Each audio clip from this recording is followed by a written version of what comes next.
நண்பர்கள் அனைவருக்கும் வணக்கம். நம்ம சேனலில் அனைவரும் பயன்பெறும் வகையில் பல பயனுள்ள தகவல் அப்படி பண்ணுறோம். இந்த வீடியோவில் பென்ஷனர்களுக்கு இபிஎஸ் 95 நிலுவைத் தொகை சற்று முன் வெளியான 2 ஹாப்பி நியூஸ். இபிஎஸ் 95 பென்ஷன் வாங்கும் எந்தெந்த பென்ஷனர்கள் எந்தெந்த ஓய்வூதியதாரர்களுக்கு என்ன வகையான நிலுவைத் தொகை வழங்குவது பற்றிய அறிவிப்புகள், அதற்கான உத்தரவுகள் எதுவும் பிறப்பிக்கப்பட்டுள்ளதா, அதற்கான பரிந்துரைகள் அரசு தரப்பில் முன்மொழியப்பட்டுள்ளதா, அதற்கான கோரிக்கைகள் எதுவும் ஓய்வூதியர்கள் தரப்பில் வைக்கப்பட்டுள்ளதா, குறிப்பாக இவர்களுக்கு வழங்கக்கூடிய சலுகைகள் ஏதேனும் மாற்றங்கள் செய்ய வேண்டும் என்று ஏதேனும் அறிவிப்புகள், கோரிக்கைகள் முன்வைக்கப்பட்டு அதற்கான உத்தரவுகள் பிறப்பிக்கப்பட்டுள்ளதா என்பது பற்றிய முழு விவரங்கள் வந்து பார்க்கலாம். வீடியோக்குள்ளே போகிற முடியும். நம்ம சேனலை சப்ஸ்கிரைப் பண்ணவங்க சப்ஸ்கிரைப் பண்ணுங்கள், சப்ஸ்கிரைப் பண்ணுங்க, பக்கத்தில் இருக்க பெல் பட்டனையும் ப்ரெஸ் பண்ணுங்கள். அப்போ தான் நம்ம அடுத்தபடி கூட எல்லா அப்படியும் டேரெக்டாக கிடைக்கும். தொழிலாளர் வருங்கால வைப்பு நிதி அமைப்பு இபிஎஸ் 95 திட்டத்தின் கீழ் நீண்ட காலமாக நிலுவையில் உள்ள ஓய்வூதிய பாக்கிகளை விடுவிக்க ஒரு முக்கிய முடிவை எடுத்துள்ளது. இந்த பாக்கிகளை பல கட்டங்களாக விடுவிப்பதற்கான பணியில் தொழிலாளர் வருங்கால வைப்பு நிதி அமைப்பு ஈடுபட்டுள்ளது. இது லட்சக்கணக்கான ஓய்வூதியதாரர்களுக்கு பெரும் நிம்மதியை அளித்துள்ளது. இபிஎஸ் 95 ஓய்வூதிய நிலுவைத் தொகை படிப்படியாக விடுவிக்க தொழிலாளர் வருங்கால வைப்பு நிதி அமைப்பு முடிவு செய்திருப்பது இந்த பணத்தை அதன் புதிய ஓய்வூதிய கட்டண முறை சிபிபிஎஸ் மூலம் மாற்றும் என்று கூறப்பட்டுள்ளது. இந்த மாதாந்திர ஓய்வூதிய கணக்கீடுகளை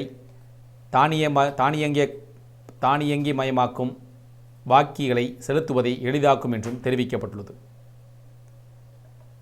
இபிஎஸ் 95 ஓய்வூதியதாரர்கள், குறிப்பாக குறைந்தபட்ச ஓய்வூதியம் பெற்றவர்கள், சமீபத்திய உச்சநீதிமன்ற உத்தரவுகள் மற்றும் புதுப்பிக்கப்பட்ட பங்களிப்பு விதிகளின் அடிப்படையில் அதிக ஓய்வூதியத்திற்கு தகுதியுடையவர்கள் ஆவார்.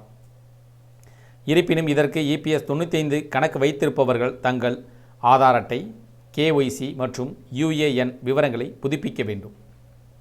தொழிலாளர் வருங்கால வைப்பு நிதி அமைப்பின் புதிய டிஜிட்டல் சீர்திருத்தங்கள் ஓய்வூதிய விநியோகத்தை துரிதப்படுத்தியுள்ளது. யுஏஎன் உருவாக்குவதற்கும் சரிபார்ப்பதற்கும் ஆதார் முக அங்கீகார தொழில்நுட்பம் அறிமுகப்படுத்தப்பட்டுள்ளது.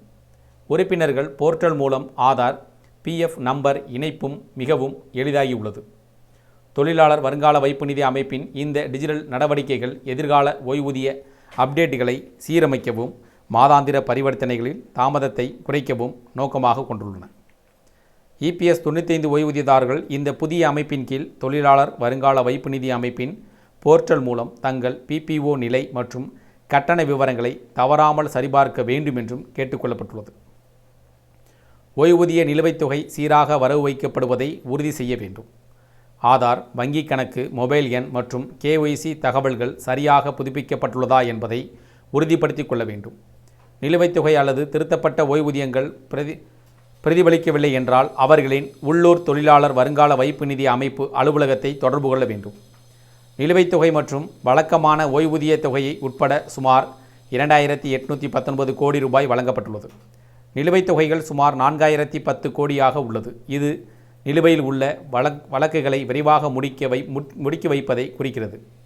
அதிகரித்து வரும் தொகைகள், திருத்தப்பட்ட சலுகைகள் மற்றும் நிலுவைத் தொகைகள் மாதம் தோறும் செயல்படுத்தப்படும் அதிக எண்ணிக்கையிலான ஓய்வூதியதாரர்களின் எண்ணிக்கையை காட்டுகின்றன.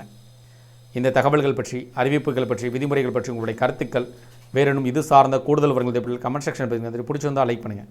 முடிந்தவரை இந்த வீடியோ உங்களுடைய நண்பர்கள், உறவினர்கள் அனைவருக்கும் ஷேர் பண்ணுங்கள், ஃபாலோ பண்ணுங்கள். மறக்காமல் நம்ம சேனலை சப்ஸ்கிரைப் பண்ணுங்கள். சப்ஸ்கிரைப் பண்ணுங்க, பக்கத்தில் இருக்க பெல் பட்டனையும் ப்ரெஸ் பண்ணுங்கள். அப்போ தான் நம்ம அடுத்தபடி கூட எல்லா டேரெக்டாக கிடைக்கும்.